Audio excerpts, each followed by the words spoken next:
구독자 여러분 안녕하세요. 솔로몬스의 행보 프로젝트를 이끌어갈 웰스 트레이너 박철구 재무사입니다. 오늘은 행보 프로젝트 시리즈 두 번째 방송입니다. 아이가 태어나서 어른이 되어가는 과정을 우리는 성장이라고 합니다. 그리고 공부, 운동, 음악 모두 처음에는 서투르다가 어느 시점에서는 잘하게 되는 과정을 역시 성장 또는 발전이라고 합니다. 이러한 성장에는 당연히 거쳐야 할 과정이 있는데요. 크게는 세 가지가 있겠습니다. 첫째는 그것을 알아가는 지식을 키워가는 과정, 노잉이 되겠죠. 그리고 배운 지식을 실제 행해보는 행함, doing의 과정이 되겠죠. 그리고 그것을 점검하고 교정하는 리뷰 프로세스가 있겠습니다. 그래서 이 세 가지가 계속 사이클로 돌아가게 되겠죠. 행복한 부자가 되는 길도 동일합니다.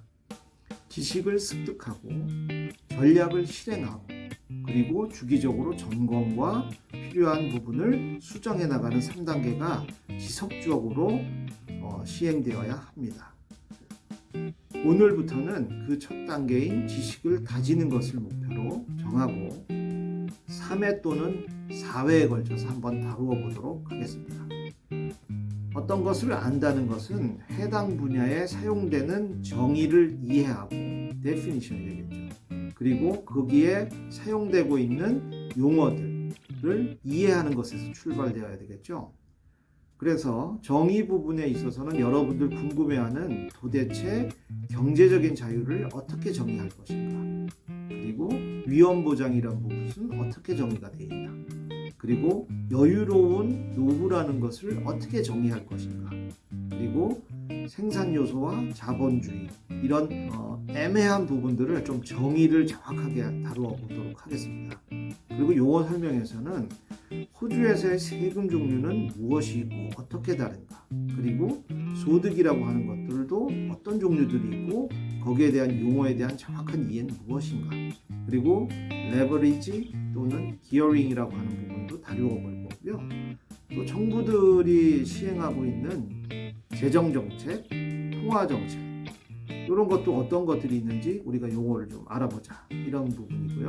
그 다음에 한국과 호주의 4대 보험을 한번 비교해 봐서 다양한 용어들을 정확하게 이해할 수 있도록 설명을 해보도록 하겠습니다. 그리고 더 심화된 내용들은 추후에 다룰 실제 적용과 관리 부분에서 훨씬 더 디테일하게 제가 다루도록 하겠습니다. 그럼 내용 시작하겠습니다. 행복 프로젝트 시리즈 두 번째, 지식 다지기 1편을 시작하겠습니다. 호주법에 따라 제너럴 어드바이스 워닝을 꼭 드리게 되어 있고, 구독자분들이 이해하기 쉽게 한국말로 바꿔서 설명 들어보면 본 유튜브에서 소개하는 내용은 개인의 재무 상황이나 목표를 고려하지 않은 일반적인 조언입니다. 제너럴 어드바이스입니다. 따라서 구독자의 선택으로 인한 어떠한 재정적인, 법적인 책임도 지지 않습니다. 자세한 사항은 전문가와 상담하시기 바랍니다. 9월 9일 토요일 브리스베인에서 열리게 되는 첫 번째 행복한 부자 세미나 장소가 정해졌습니다. 9월 9일 토요일 써니뱅크에 있는 선팩 센터에서 오후 2시부터 4시까지 진행될 예정이고, 참석 인원에 제한이 있으니 QR코드를 이용하셔서 지금 신청하시기 바랍니다. 제 17년 재무사 경력의 노하우를 아낌없이 알려드리도록 하겠습니다. 퀸슬랜드에 계신 구독자분들의 많은 참석 기대하도록 하겠습니다. 자, 이제 본론으로 들어가겠습니다.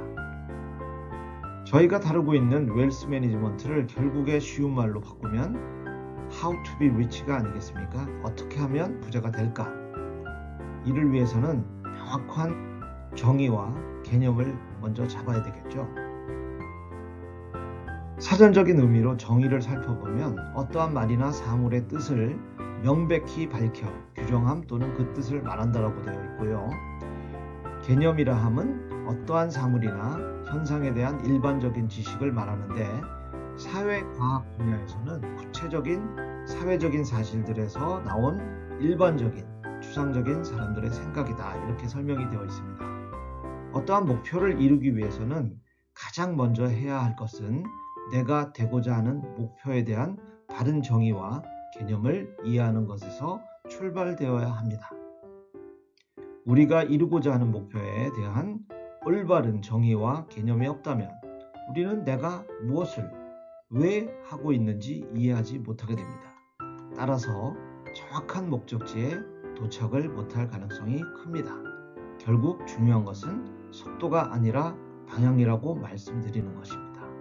앞으로 제가 다루고자 하는 내용과 목표에 대한 정확한 정의와 개념을 하나하나 설명해 보도록 하겠습니다. 웰스라는 영어 단어를 한국어로 번역하면 어떤 말이 가장 적합할까요? 일반적으로는 부, 재산, 자산 등으로 번역할 수 있겠으나 Financial Advisor인 저는 행복이라고 번역하고 싶습니다.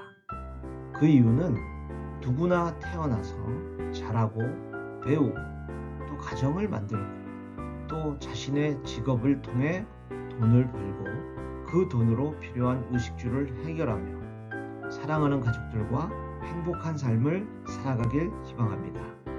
그러나 인생이라는 긴 항해에는 아주 잔잔한 바다를 지나갈 때도 있지만 때로는 예상치 못한 큰 풍랑을 헤치고 나가야 할 때가 있습니다. 한마디로 그리 녹록지가 않습니다. 자신의 직업과 능력에 따라 수입의 크고 작음은 다를 수 있겠으나 자신의 소득과 지출에 대한 정확한 이해와 뚜렷한 목표를 설정하고 이를 성취할 수 있는 효과적인 계획과 전략을 가지고 인생을 만들어 간다면 아무런 계획 없이 사는 사람에 비하여 훨씬 윤택한 미래를 만들어갈 수 있을 것입니다. 돈이 있다고 무조건 행복해지진 않습니다. 그러나 돈으로부터 자유로워진다면 행복해지는데 분명 도움이 되는 것도 사실입니다. 따라서 제 목표는 여러분들을 돈만 많은 부자가 아니라 행복한 부자로 만들어 드리는 것입니다. Financial Freedom, 즉 경제적 자유라는 정의를 같이 한번 생각해 보도록 하겠습니다. 도대체 얼마가 있어야 경제적 자유 또는 나는 부자라고 말씀을 할 수 있을까요? 100억? 200억? 하지만 200억 부자도 결국 1000억 부자 앞에서는 아주 가난한 부자일 뿐이고 1000억 부자 역시 1조 부자 앞에서는 조금 돈 많은 그런 사람이 될 수밖에 없지 않겠습니까? 따라서 경제적 자유라 함은 아침에 일어나 자신이 하고 싶은 일들, 돈 때문이나 어떠한 상황에도 구애받지 않고 할 수 있는 상태를 정의함이 맞겠습니다. 재무적인 관점에서는 시간이 투입되어서 얻을 수 있는 노동소득을 제외한 투자소득, 임대소득, 이자와 같은 자본소득, 저희 말로는 패시브 인컴이라고 하는데 이 패시브 인컴이 필요한 생활비를 초과하는 그런 상태를 파이낸셜 프리덤이라고 정의하고 있습니다. 자신이 원하는 삶을 영위하기 위해 필요한 비용은 사람마다 다르기 때문에 경제적 자유를 이루기 위한 자산의 목표도 개인마다 달라질 수밖에 없습니다. 물론 나는 자연인이다 와 같은 TV 프로그램의 출연자처럼 무소유의 삶을 파이낸셜 프리덤을 얻었다고 주장하시면 안 되고요.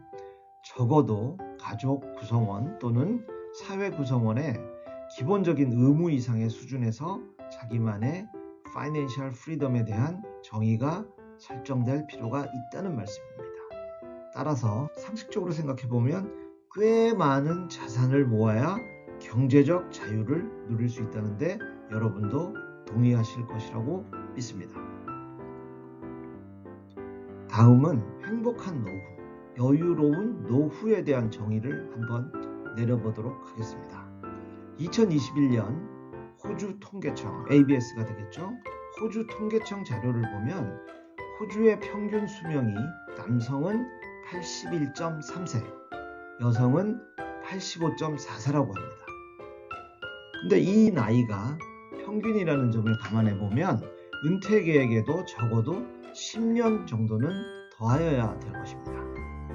65세를 은퇴 기준이라고 볼 때 적어도 25년 정도의 시간들을 더 이상 근로소득이 아닌 다른 소득으로 노후 생활을 꾸려가야 한다는 것을 의미합니다. 따라서 충분한 노후의 생활비를 준비해 두어야 하는 것은 기본일 것이고, 그러한 은퇴 자산이 많을수록 우리의 삶은 여유롭고 행복해질 수 있다는 것을 의미합니다. ASFA라는 기관이 있는데요. 그 기관의 2023년 3월자 리서치에 따르면 은퇴 부부의 최저 생활비는 연 45,808불이 필요하다고 하고, 윤택한 노후를 즐길 수 있는 최저 수준은 74,482불이 필요하다고 밝히고 있습니다. 물론 모기지가 없는 자가주택 소유자의 기준이 되겠습니다. 말씀드린 25년 정도를 곱하여 보면 최저 생활비 토탈은 무려 114만 5,200불이 필요하고요. 윤택한 노후의 경우에는 176만 2,050불이라는 많은 돈이 필요한 것입니다. 이를 위한 대비자금 지금 시작하셔야 합니다. 다음은 리스크 프로텍션에 대해서 알아보도록 하겠습니다. 지난 시리즈에서 말씀드린 대로 모든 사람들이 죽는다는 것은 당연한 사실입니다. 따라서 내가 삶의 단계마다 계획했던 것을 이루어 나가고, 그러한 과정에서 만약 예기치 못한 일, 즉 사망, 장애, 중대질병 등으로 기대했던 소득이 더 이상 얻지 못하게 되는 일이 생긴다면 그것이 진정한 위험이고, 그 모든 계획은 그저 꿈이었을 뿐일 것입니다. 그리고 그 결과와 부담은 가족의 몫이 되겠죠. 위험이라는 한국말은 매우 많은 의미를 담고 있어서 좀 정의로 표현하기에는 애매한 말이라는 생각을 했습니다. 근데 다행히 영어에서는 이를 매우 구체적으로 리스크와 해저드 또는 덴저라고 구분해서 사용하고 있습니다.